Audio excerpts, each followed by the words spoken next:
तो नमस्कार, स्वागत है आप सभी लोगों का इवन बैंकिंग क्लासेस के इस संडे वीडियो सॉल्यूशन के साथ मैं आपके सामने।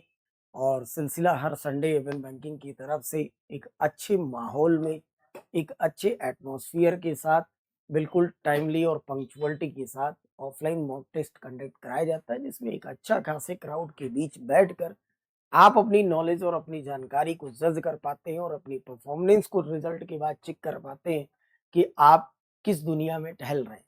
ठीक, तो उस क्रम में जो संडे को मॉक हुआ है, मॉक नंबर 164, ये आरबीआई असिस्टेंट का था, ना कि अटेंडेंट का। बहुत सारे लोग इसको अटेंडेंट समझ गए। अटेंडेंट बेटा अलग है, असिस्टेंट अपकमिंग वैकेंसीज है ना, जो आने वाली हैं, पाइपलाइन में चल रही हैं, कभी भी आ सकती हैं, जिसको आप क्लर्क कह सकते हैं। ग्रेजुएट पास लोग इसको भरते हैं। तो आरबीआई असिस्टेंट का मॉक, ये पहला मॉक इवन बैंकिंग क्लासेस में कराया गया संडे को, और मॉक नंबर 164, जिसका आनंद आपने पूरी तरीके से उठाया। तो हमारी तरफ से हर बार संडे को आपको पूरी टीम की तरफ से सब्जेक्ट एक्सपर्ट द्वारा वीडियो सॉल्यूशन दिए जाते हैं, जिनसे आप अपनी प्रिपरेशन को और इनहेंस कर पाते हैं और बेहतर कर पाते हैं। उस क्रम में एक बार फिर आपके सामने इस मॉक के न्यूमेरिकल एबिलिटी को मैं सॉल्व करता हूँ। क्या क्या क्वेश्चन पूछे गए थे, उन्हें क्या अप्रोच से लगाना था, किस तरीके से लगाना था, ये सारी चीजें चलती रहती हैं। ये आप देख रहे होंगे ए टू जेड कंप्लीट क्वांट का बैच।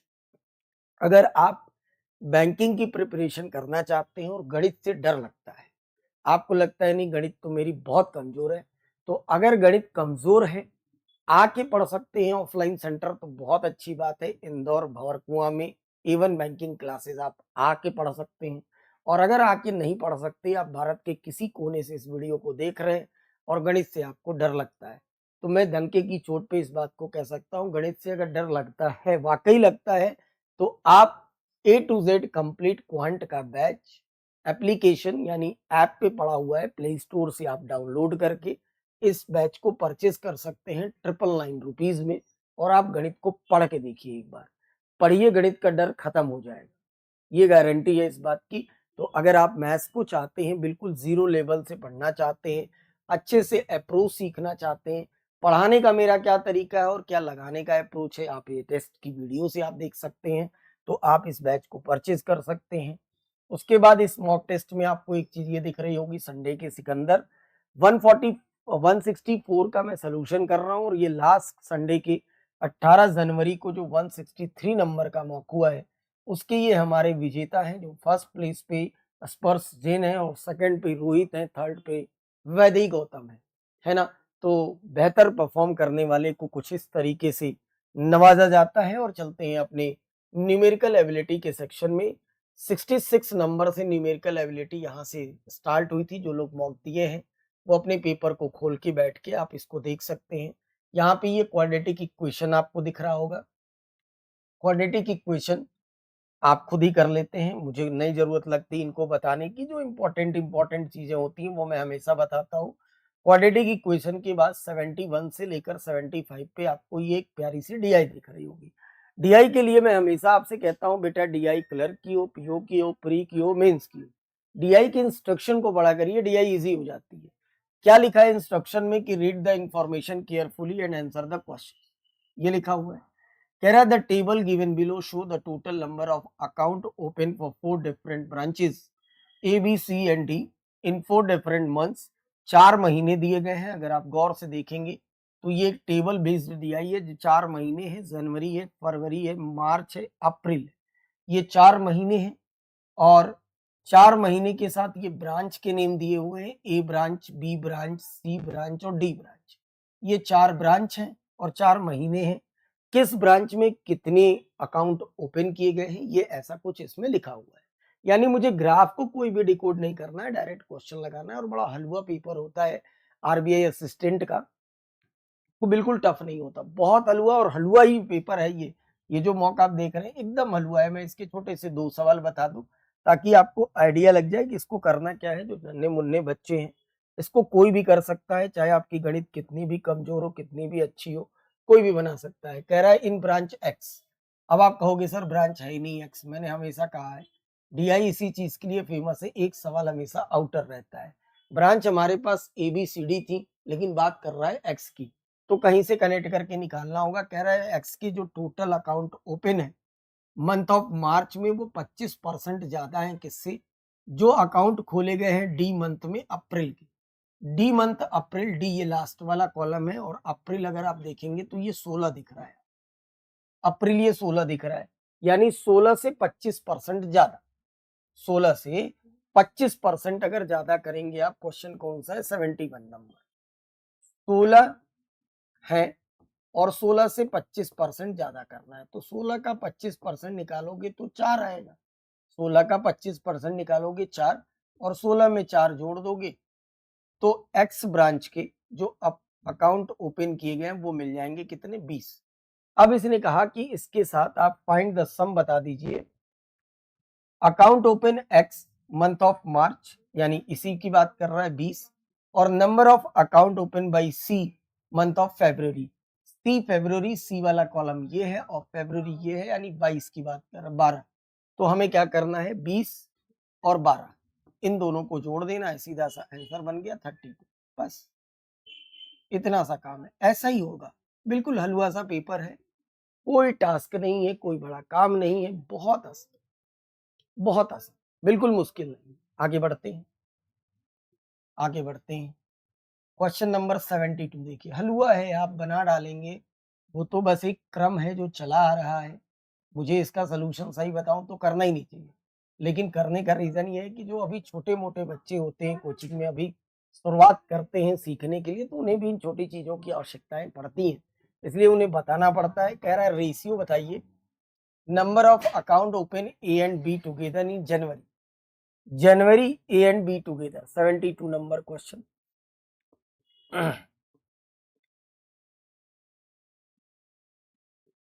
ए और बी जनवरी के साथ number of account open by D in March, D March, बस यही बताना है। ग्राफ उठा लीजिए आप, ग्राफ उठाइए और सीधा डाटा बना लीजिए। देखो क्या है, ए एंड बी जनवरी, ए जनवरी ये दिख रहा है आपको 15, बी जनवरी कितना दिख रहा है 20, तो दोनों को जोड़ेंगे तो ये कितना हो जाएगा 35। हो गया। इसके साथ कह रहा है डी मार्च बताना है, डी मार्च मतलब 45, डी मार्च मतलब 45, सही। तो 5 सत्ते 35 और 5 9 45, 7:9 हो गया है, एकदम हलवा, डन, कुछ भी नहीं है। तो आप ऐसे इसके बचे हुए बाकी क्वेश्चंस बना डालिए, सीधा ग्राफ से उठाना है, percent more than, less than, ratio, sum, difference, जल्दी से, जितना जल्दी आप इसको कर सकते हैं उतना होगा। चलो अब इसके बाद देखो आगे, आओ जरा देखिए अर्थमेटिक में क्या क्या है। अर्थमेटिक की बहुत जरूरत होती है आपको। क्वेश्चन नंबर 88 देखो, 88 नंबर क्वेश्चन क्या है। 88 नंबर क्वेश्चन कह रहा है कि train is running at a speed of 72 kilometre per hour cross a platform in 20 second, a pole in 14 second. Train एक पोल को पार करती है, और जब ट्रेन पोल को पार करती है मेरे भाई, तो speed is equal to distance की जगह पर length of train upon time लगता है। स्पीड ट्रेन की कितनी है, 72 किलोमीटर पर आवर, इसको 5/18 से मल्टीप्लाई कर दीजिए।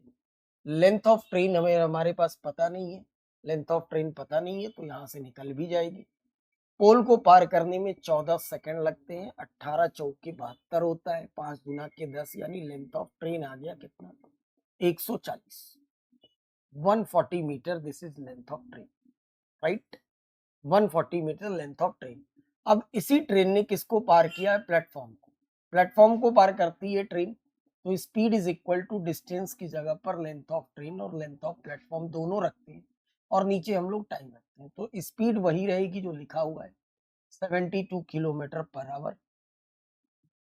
इसको 5/18 से मल्टीप्लाई कर लीजिए।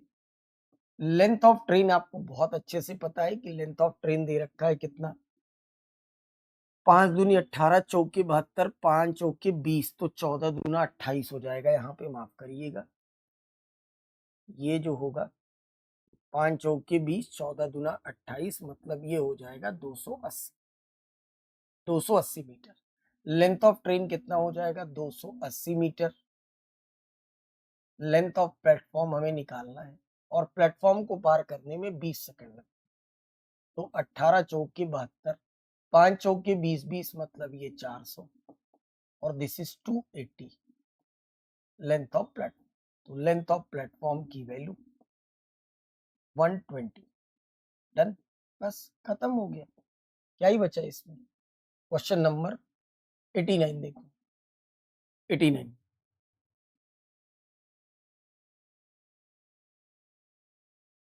89 नंबर क्वेश्चन कह रहा है कि Gappu invested rupees x 8% simple interest 3 years. He invested same sum 4 year 4% another scheme. Gappu क्या करता है, एक्स रुपीज एक स्कीम में लगाता है, 8% से लगाता है। कितने साल के लिए, 3 साल के लिए। सेम सम मतलब यही एक्स रुपए किसी अनदर स्कीम में लगाता है 4% से। कितने साल के लिए लगाता है। तो इसने कहा कि गप्पू को जो टोटल इंटरेस्ट मिलता है वो 398 मिलता है। गप्पू को जो टोटल इंटरेस्ट मिलता है वो 398 मिलता है। तो find the value of x बताना है मेरे भाई। अगर ये सिंपल इंटरेस्ट है, अगर ये सिंपल इंटरेस्ट है तो यहाँ इंटरेस्ट कितना मिलेगा, आप कहोगे सर 24%। यहाँ इंटरेस्ट कितना मिलेगा, आप कहोगे सर 16%। 24% और 16% मिलाकर हो जाएगा 40%, और 40% की 398। टोटल इंटरेस्ट 40% होगा और 40% की वैल्यू दे रखा है 398। तो 100% की वैल्यू निकाल लेंगे बस। 100% की वैल्यू 100 इंटू 398 अपॉन 40 का। ठीक, डन हो गई बात। 2 बार, 5 बार, 2 से काटा 1 बार, 9 बार, 9 बार, 9 पचे 45, 19 पचे 45 और 4 हो जाएगा मेरे भाई 19 पचे 95 और 4 हो गया 99। बस 995। आगे बढ़। क्वेश्चन नंबर 90 देखिए, बड़ा इजी है। देख रहे हैं कितना इजी है। यही है, बहुत आसान, स्पीड का खेल है। बस स्पीड आपकी अच्छी होगी आप खेल जाएंगे, स्पीड गड़बड़ होगी तो फिर फंसेंगे आप। राकेश और धीरज की प्रेजेंट एज का रेशियो दे रखा है। तो राकेश मैंने लिखा और धीरज लिखा, इनकी प्रेजेंट एज का रेशियो दे रखा है 5 और 4। ये प्रेजेंट एज का रेशियो कह रहा है एज ऑफ राकेश 2 year अगो, 2 साल पहले, यहां से प्रेजेंट से 2 साल पहले, और धीरज की 4 साल बाद, यहां से 4 साल बाद की एज। ये दोनों क्या है, आपस में इक्वल है। दोनों आपस में क्या है मेरे भाई, इक्वल है। तो अगर हम लोग इसको ऐसे समझें कि इनकी प्रेजेंट एज 5x और इनकी 4x है, तो 2 साल पहले 5x माइनस 2 होगी, 4 साल बाद 4x प्लस 4 होगी। और कह रहा था कि ये जो 5x माइनस 2 है और ये 4x प्लस 4 है, ये दोनों आपस में क्या है, इक्वल है। तो आप भी इक्वल कर लीजिए, 5x माइनस 2 4x प्लस 4। तो x की वैल्यू कितनी आ गई, 6। x की वैल्यू 6। पूछा क्या है, धीरज की प्रेजेंट एज बता दीजिए। तो धीरज की प्रेजेंट एज बताने के लिए कोई बड़ा काम नहीं। धीरज कितना है, 4x है, और 4x अगर प्रेजेंट एज बतानी है, x की वैल्यू 6 है, तो यानी धीरज की प्रेजेंट एज 4 गुणे 6 से हो गई 24 में, 24 ईयर। Right answer. नेक्स्ट, एकदम इजी है, कुछ भी नहीं है, आपको सिर्फ और सिर्फ पढ़ना है, स्पीड में लगा लेना है। स्पीड बहुत मैटर करती है। मैं हमेशा समझाता हूँ, बैंकिंग का एग्जाम सवालों का नहीं खेल है, बल्कि समय का खेल। अगर आप सही से खेलने जानते हैं, समय को अपना जानते हैं, समय का महत्वता पता है आपको, समय की इंपॉर्टेंस पता है, तो आप क्रैक कर जाएंगे।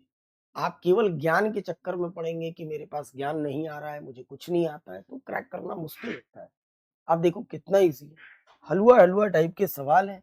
बेसिक फाउंडेशन पे अगर पकड़ है तो इजीली बना लेंगे आप। 91 नंबर देखिए, कह रहा है पाइप ए है 50% टैंक को 6 घंटे में भर सकता है। तो ए पाइप 50% टैंक को अगर 6 घंटे में भर सकता है तो 100% टैंक का मतलब कि पूरे टैंक को 12 घंटे में भर सकता है। फिर कह रहा है pipe B 100% capacity of tank in 18 hour. B जो है 100% टैंक को मतलब पूरी टंकी को भर सकता है 18 घंटे। भरने दो इनको भी। कह रहा है सी पूरे टैंक को 9 घंटे में खाली कर सकता है, यानी सी भी 100% पूरे टैंक को 9 घंटे में खाली कर सकता है। ध्यान रखेंगे ये खाली करने वाला है। एलसीएम ले लीजिए, सबकी जब 100% काम पता चल गया तो 12, 18 और 9 का एलसीएम ले लीजिए, 36 एलसीएम हो जाएगा, यानी टोटल कैपेसिटी। ये 1 घंटे में 3 भरेगा, ये 1 घंटे में 2 भरेगा और ये 1 घंटे में 4 यूनिट खाली करेगा। कह रहा है तीनों को एक साथ चलाएंगे तो टंकी कब भरेगी। तीनों को एक साथ चलाएंगे, ए भरेगा, बी भरेगा और सी खाली करेगा।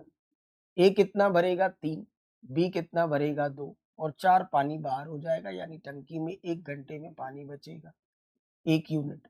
अगर 1 घंटे में 1 यूनिट बचता है तो 36 यूनिट के टैंक को भरने में मेरे भाई 36 घंटे का समय लगेगा। बस ये 36 आवर्स। डन हो गई बात। चलो आगे देखो,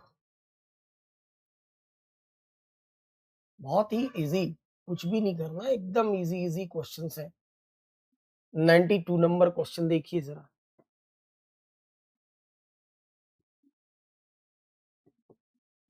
92 नंबर क्वेश्चन क्या है कि markup the goods 80% above the cost price. TP अगर 5x होगी तो एमआरपी 9x होगी। 80% क्या होता है, 80% होता है 4/5। सीपी 5 होगी तो 4 बढ़ा के एमआरपी 9 बनेगी। कह रहा डिस्काउंट देते हैं 160 का तो प्रॉफिट होता है 200 का। एमआरपी में से जब हम लोग डिस्काउंट को माइनस करते हैं, 160 का डिस्काउंट है, एमआरपी से डिस्काउंट माइनस करते हैं तो सेलिंग प्राइस बनता है। ठीक, और प्रॉफिट हमेशा होता है सीपी पर, तो जब हम 5x में 200 रुपए का प्रॉफिट रखेंगे, ठीक, सीपी में प्रॉफिट ऐड करेंगे तो यह भी क्या बनेगी, एसपी। और ये बात मैं आपको बहुत बेहतर तरीके से क्लास में सिखा चुका हूं कि एमआरपी की तरफ से सेलिंग प्राइस और सीपी की तरफ से सेलिंग प्राइस, ये दोनों आपस में हमेशा क्या होती हैं, इक्वल। अगर ये कॉन्सेप्ट, इतनी सी बात आपको याद हो तो आप ये खेल गए, सवाल आपका है, अदरवाइज फिर ये किसी का नहीं है मेरे भाई। ये हो जाएगा 4x और 4x की वैल्यू हो जाएगी 360, तो x की वैल्यू हो जाएगी कितनी, 90। x की वैल्यू 90 होने का क्या मतलब, आपसे पूछा है बताइए फाइंड द सीपी। आपको सीपी बताना है, आप सीपी निकाल ली। सीपी कितनी है 5x और x की वैल्यू अगर 990 आ रही है तो सीपी हो जाएगी 450। बस 450 इस सवाल का बेहतरीन सा जवाब हो जाएगा, 450। ठीक, ये बहुत इजी क्वेश्चन है, इस एकदम इजी क्वेश्चन है। कई बार ऐसे क्वेश्चंस हमने मॉक में करा दिए हैं मेंसुरेशन का, cut copy paste previous mock को रिवाइज करके। ये सवाल इस बार छोड़ रहा हूं आपके लिए, हर बार मेंसुरेशन में बताता हूं, इस बार छोड़ रहा हूं सिर्फ आपके लिए। कई बार करा चुका, मैंने बोला मेंसुरेशन की कॉपी बना के अलग से क्वेश्चन लिखिए, चीजें आसान हो जाएंगी। 94 नंबर क्वेश्चन देखो, 94 नंबर क्वेश्चन कह रहा है आपसे कि ACD enter into a business, A invested 1/5 time more than D. A, C और डी है। ए जो है 1.5, 1.5 का मतलब क्या, दशमलव हटाने के लिए आप लिखेंगे कितना, 10, काट के आप बोलेंगे इसको 3/2, यानी ए जो है डी से, डी अगर 2 यूनिट लगाता है तो ए 3 यूनिट ज्यादा, मोर लिखा था ना, 1.5 टाइम मोर लिखा हुआ था, ये मोर लिखा है, यानी डी से 3 ज्यादा, यानी ए लगाता है 5। ये इन्वेस्टमेंट का रेशियो है।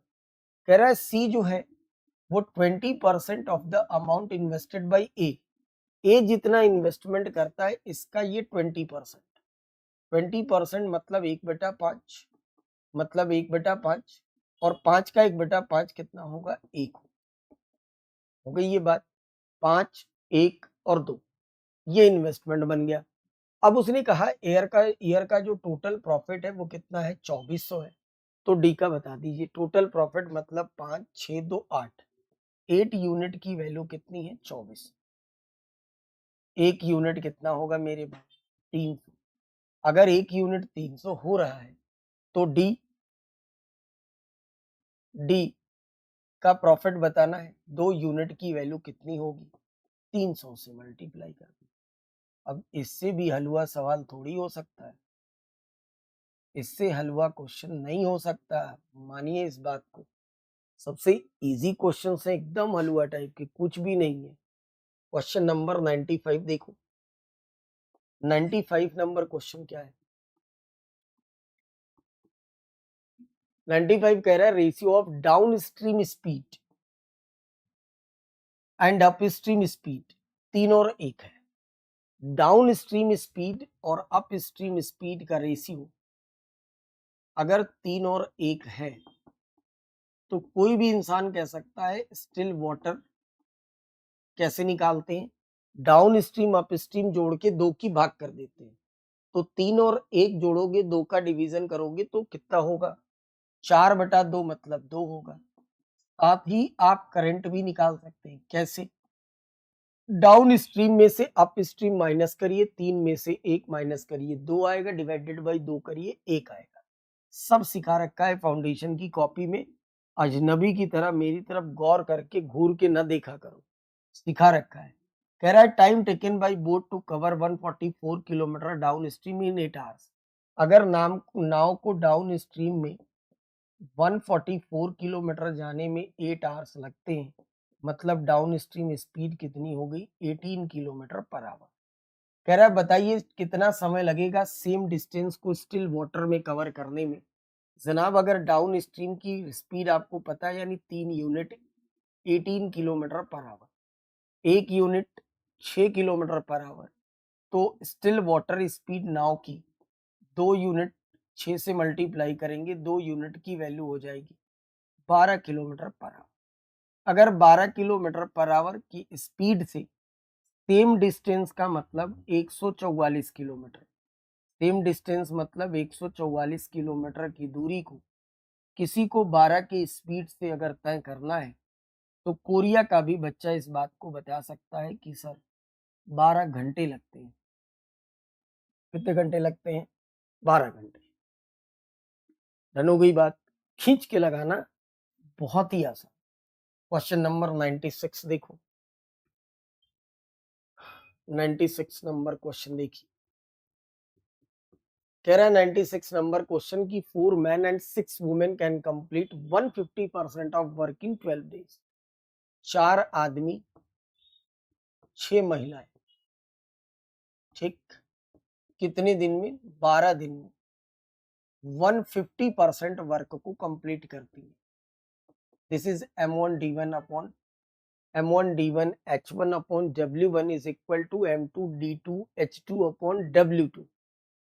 ये कॉन्सेप्ट उठाइए कॉपी से। कह रहा है जबकि 3 आदमी और 7 महिलाएं, 3 आदमी और 7 महिलाएं half of the work in 5 days. Half of the work मतलब अगर इसको आपने परसेंट में रखा है तो इधर भी परसेंट में रखिए, फिर 50%। ये इसको सॉल्व करिए और जवाब ले जाइए आप अपने घर। इससे ये कटा कितनी बार, 3 बार, 3 से ये कितनी बार, 4 बार, 4 से अंदर मल्टीप्लाई कर लीजिए आप। 4 चौके 16 man plus 24 women, 15 man plus 7 बचे 35 वुमेन हो गए। मैन से मैन को माइनस करेंगे, मैन बचेगा, 1 मैन इज इक्वल टू 24 और 35 मतलब 11 वुमेन हो गई। तो मैन अपॉन वुमेन की वैल्यू 11/1, और पूछा ही था मुझसे क्या, मैन रेशियो वुमेन की एफिशिएंसी, तो 11:1 is a right answer. 11:1 is the right answer. Done हो गई बात मेरे भाई। ठीक, अब आगे आ जाओ। क्वेश्चन नंबर 97 देखो। 97 देखो क्वेश्चन। कह रहा है 97 नंबर क्वेश्चन बड़ी प्यार से कि a container contain mixture of milk and water which is 50% more than water. एक कंटेनर है, मिल्क और वाटर है, जिसमें दूध की मात्रा पानी से 50% ज्यादा है, यानी अगर ये 2 है तो ये 3 है। ये दे रखा है। If 4 litre of milk is added in the vessel, milk में ऐड करते हैं, 4 लीटर मिल्क को ऐड किया जाता है, तो कह रहा है आपसे कि मिल्क जो है वो 100% मोर हो जाता है वाटर से। मतलब 100% मोर होने का मतलब अगर ये 1 है तो ये 2 हो जाता है। कॉन्सेप्ट ये कहता है कि जिस चीज को हम लोग ऐड करते हैं या सब्ट्रैक्ट करते हैं, अगर उसका रेशियो बदलता है तो अच्छी बात है, बट जो उसके अपोजिट पैरेलल जो चीज होती है उसका रेशियो नहीं बदलना चाहिए। हमने ऐड किया था मिल्क और रेशियो बदल गया वाटर का, इसको हमें इक्वल करने के लिए यहाँ मल्टीप्लाई 2 का करना पड़ेगा। मल्टीप्लाई अगर हम यहाँ 2 का करेंगे मेरे भाई तो ये कितना हो जाएगा? आप कहोगे सर ये 3 और 2 होगा, 3 और 2 होगा, और ये कितना हो जाएगा? तो ये 4 और 2 हो जाएगा। 1 यूनिट बढ़ रहा है, 3 से 4 होने का मतलब 1 यूनिट बढ़ रहा है। किसकी वजह से? जब आप 4 लीटर इसमें ऐड कर रहे हैं, यानी 1 यूनिट की वैल्यू 4 लीटर हो गई। आपसे पूछा था 4 लीटर हो गई। आपसे पूछा था कि इनिशियल क्वांटिटी ऑफ मिक्सचर, ये रही इनिशियल क्वांटिटी, 3 और 2 5, 5 यूनिट की वैल्यू 5 गुणे 4 कर दीजिए, कितनी हो जाएगी? 20 लीटर हो जाएगी। 5 गुणे 4 कर दीजिए, कितनी हो जाएगी? 20 लीटर, 20 लीटर। डन हो गई बात, कोई कंफ्यूजन नहीं। आगे बढ़ते। 98 से लेके 100 तक पर एक हलवा सी कैसलेट दी आई, इसको मैं फ्रेम कर दे रहा हूँ, क्वेश्चन आप बना डालना। हलवा सी है ना, बिल्कुल ये कैसलेट डी आई है और एकदम हलवा सी डी आई है, ये टेबल पे बेस्ड डी आई थी और इसको मैं फ्रेम कर दे रहा हूँ, क्वेश्चन आप बना डालिएगा। 3 शॉप है, 2 टाइप ऑफ वॉच है, एनालॉग और डिजिटल, तो 3 शॉप आप बना लीजिए। ठीक है,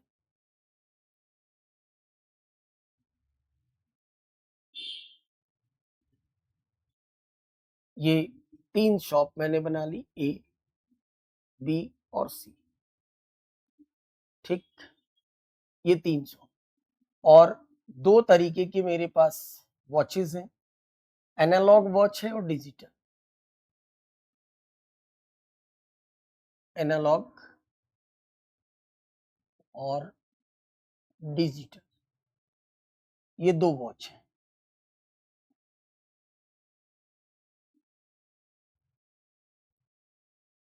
ठीक होगी बात, एनालॉग और डिजिटल, ये 2 तरीके के मेरे पास वॉच हो। अब पढ़ते जाना, इसको बनाते जाना। क्या है सीन, पढ़ो जाना। कह रहा है आपसे कि ratio of the number of analogue watch sold by A to number of digital watch sold by B, 5 और 4। ए की एनालॉग और बी की डिजिटल का रेशियो है। ए की एनालॉग 5, बी की डिजिटल 4, ये दोनों रेशियो एक साथ है। साथ में the number of digital watch A 25% कम है बी से।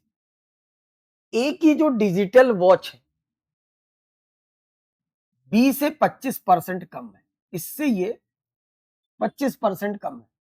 25% कम होने का मतलब क्या कि अगर ये 1/4 होगा तो 4 ये 1 कम, मतलब ये 3 होंगी, ये 3, ये तीनों रेशियो एक साथ कनेक्ट हो गए, 25% कम।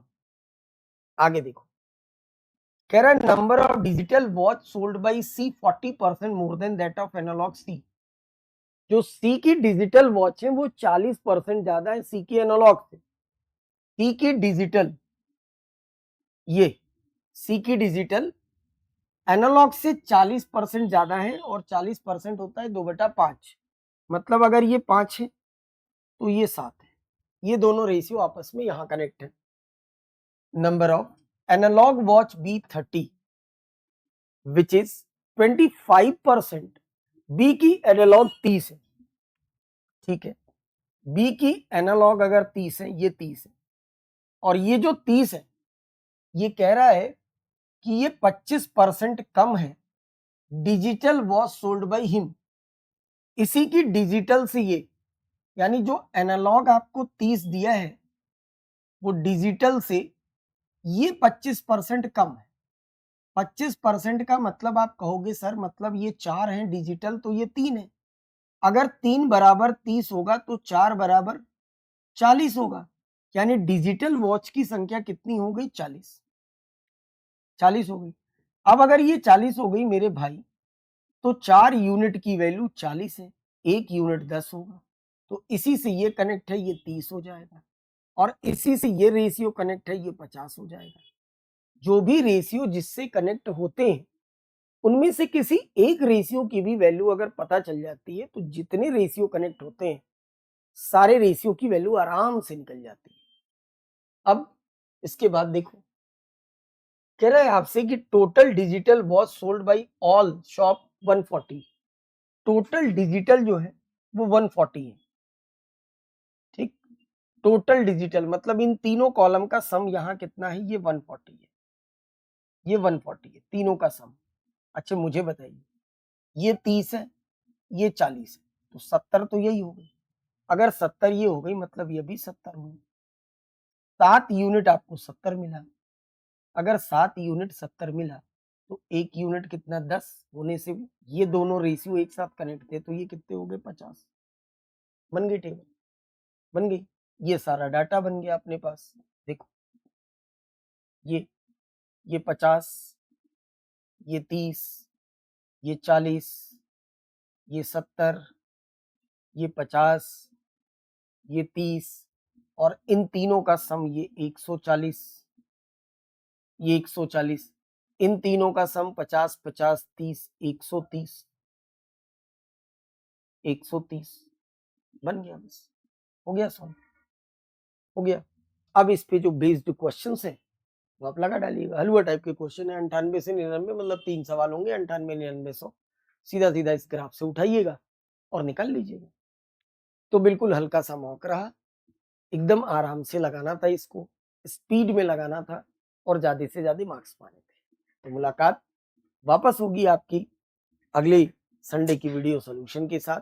तब तक आप स्वस्थ रहें, तंदुरुस्त रहें, पढ़ाई अच्छी करते रहें, कंटेंट अच्छा पढ़ते रहें और लगातार इवन बैंकिंग क्लासेस को फॉलो करते रहें।